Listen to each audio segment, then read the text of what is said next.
Halo semua, salam sejahtera Malaysia, tuan-tuan dan puan yang amat dihormati. Ini satu lagi kenyataan padu daripada Perdana Menteri daripada Kerajaan Perpaduan yang pasti membuat Tun Dr. Mahathir terkejut ataupun terperanjat. Kerana ini adalah berkaitan dengan BlackRock yang menjadi bualan ramai orang, yang berkaitan dengan syarikat Israel. Nah, saudara-saudara, menerusi satu perkongsian daripada Harapan Daily, artikel bertajuk "Siapa yang izinkan syarikat Israel beroperasi dulu?" bidas PM Anwar. Datuk Seri Anwar Ibrahim membidas tindakan pihak tertentu yang menunggang isu penyertaan syarikat BlackRock dalam penstrukturan semula kepentingan Malaysia Airport Holdings Berhad ataupun MAHB. Katanya, sebagai Perdana Menteri, beliau akan melakukan segala yang termampu bagi membawa suara rakyat Palestin.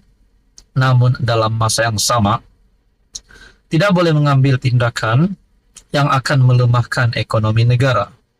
Saya percaya ada hujah yang diberikan secara ikhlas. Ada sebahagian lagi nak tunggang sebagai isu politik. Boleh tegur saya, tak ada masalah. Tapi jangan nak tunjuk pahlawan. Siapa yang izinkan syarikat Israel beroperasi di sini dulu? Kapal mana yang dibenarkan masuk oleh mantan Perdana Menteri tahun 2002? Diteruskan oleh semua kerajaan, semua pemimpin termasuk mantan-mantan menteri yang bising sekarang. Saya ambil keputusan batalkan kerjasama dengan semua syarikat Israel yang beroperasi dari Israel. Bagaimana dengan syarikat yang ada operasi di Amerika Syarikat, Jerman, China yang ada kaitan dengan Israel? Tak ada upaya kita dalam keadaan sekarang membatalkan kerana akan jejaskan ekonomi negara.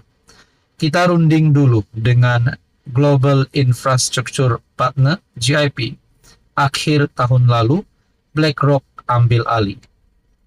Semalam Tun Dr. Mahathir Mohamad mempersoalkan hasrat MAHB menjual 30% saham mereka kepada BlackRock yang didakwa mempunyai kaitan dengan Israel.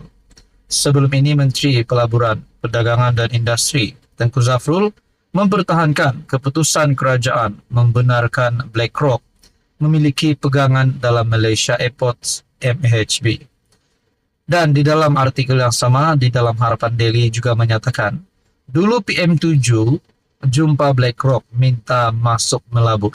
Sekarang dia pula tanya. Ini pasti satu kejutan untuk Tun Dr. Mahathir Mohamad. Ataupun mungkin ini satu amaran daripada kerajaan Madani. Tun Dr. Mahathir yang lantang bercakap tentang penyertaan syarikat BlackRock dalam penstrukturan semula kepentingan Malaysia Airport Holding Berhad mengundang kecaman warganet. Bekas Perdana Menteri ketujuh itu dikritik dan dihujani sindiran, termasuk mudah lupa. Mudah lupa. Adakah ini sedikit sebanyak akan menimbulkan persoalan? Adakah Mahathir sudah hilang ingatan? Itu menjadi persoalannya, saudara-saudara. Mahathir sendiri memberikan taklimat kepada pengurus dana termasuk BlackRock yang melabur di Malaysia. Kemarin Mahathir yang dianggap top one kesayangan walaun itu membidas keputusan MAHB yang berhasrat menjual 30% saham mereka kepada firma yang didakwa mempunyai kaitan dengan Israel. Apa komen Anda, saudara-saudara? Sekian saja, teruskan bersama di dalam channel ini.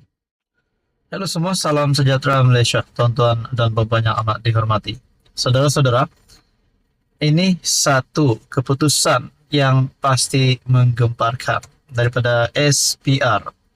Saudara-saudara, seperti yang kita tahu, pilihan raya kecil Dun Sungai Bakap telah dibuka tirai mulai 22 Jun. Dan pusat penamaan calon juga sudah dibuka.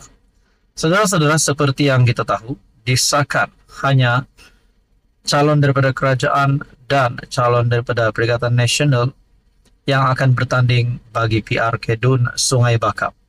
Nah, saudara-saudara, ini satu keputusan SPR yang pasti menggemparkan kepimpinan politik. Menerusi satu artikel daripada Malaysia Kini, SPR, semua kaedah bahan kempen diizin kecuali sentuh 3R. Jadi kepada semua jendera-jendera parti daripada kerajaan, daripada pembangkang yang menghantar calon pada PRK Dun Sungai Bakap, terutamanya kepada penyokong-penyokong, penggerak-penggerak parti, jentera parti, bolehlah berkempen secara selamat dan elakkanlah menyentuh isu 3R. Suruhanjaya Pilihan Raya SPR membenarkan apa saja kaedah dan bahan kempen dilakukan pada pilihan raya kecil PRK Dun Sungai Bakap kali ini selagi ia tidak melanggar peraturan ditetapkan. Timbalan Pengerusi SPR Azmin Shahrom berkata, kempen calon dan pihak yang terlibat mestilah tidak menyentuh isu 3R, raja, kaum dan agama.